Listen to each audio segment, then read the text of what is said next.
بسم الله الرحمن الرحيم والطور وكتاب مسطور في رق منشور والبيت المعمور والسقف المرفوع والبحر المسجور إن عذاب ربك لواقع ما له من دافع يوم تمور السماء مورا وتسير الجبال سيرا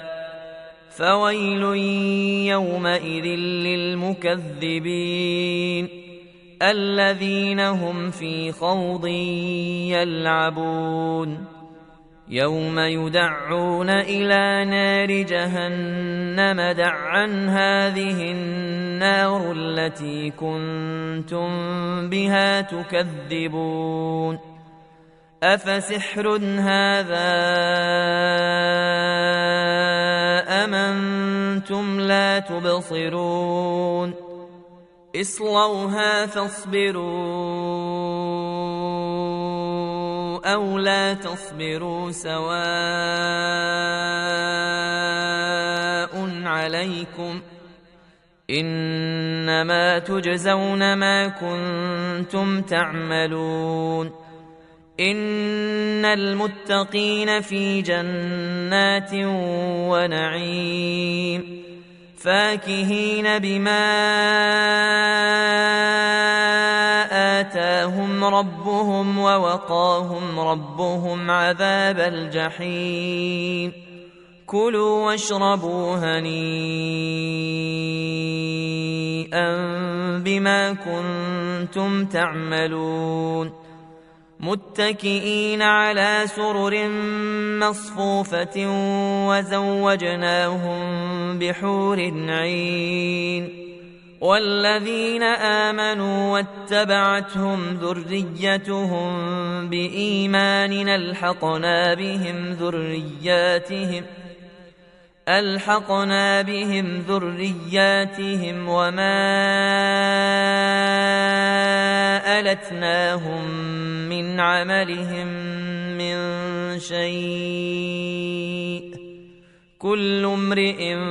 بما كسب رهين وأمددناهم بفاكهة ولحم مما يشتهون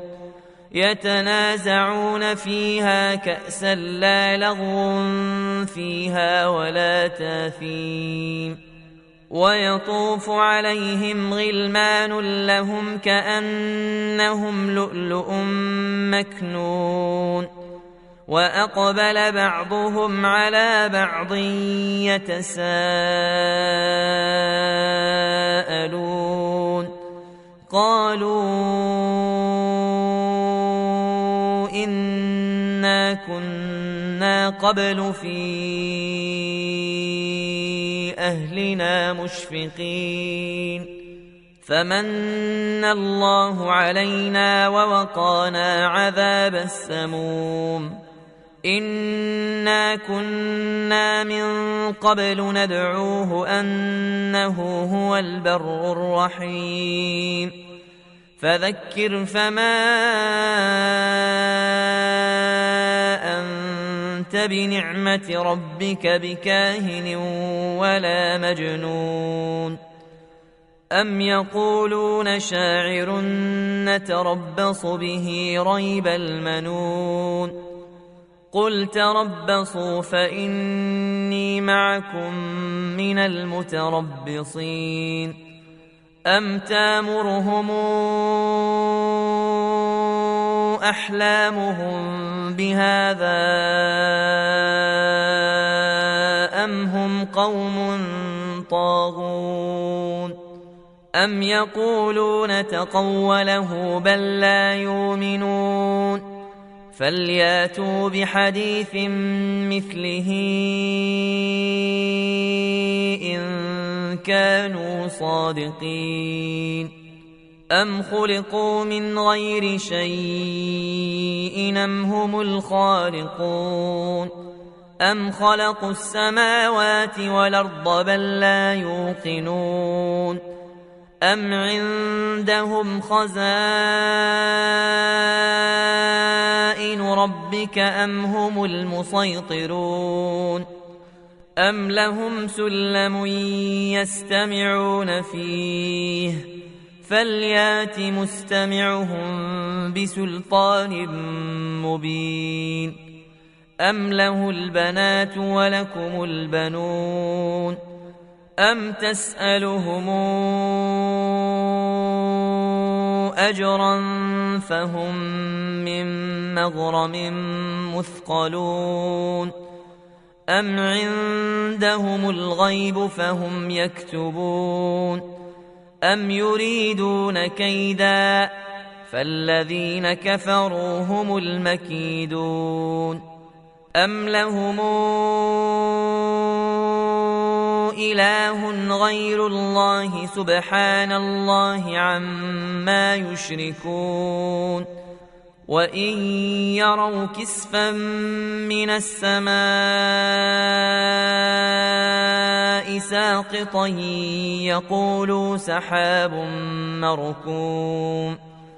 فذرهم حتى يلاقوا يومهم الذي فيه يصعقون يوم لا يغني عنهم كيدهم شيئا ولا هم ينصرون وإن للذين ظلموا عذابا دون ذلك ولكن أكثرهم لا يعلمون واصبر لحكم ربك فإنك بأعيننا وسبح بحمد ربك حين تقوم ومن الليل فسبحه وإدبار النجوم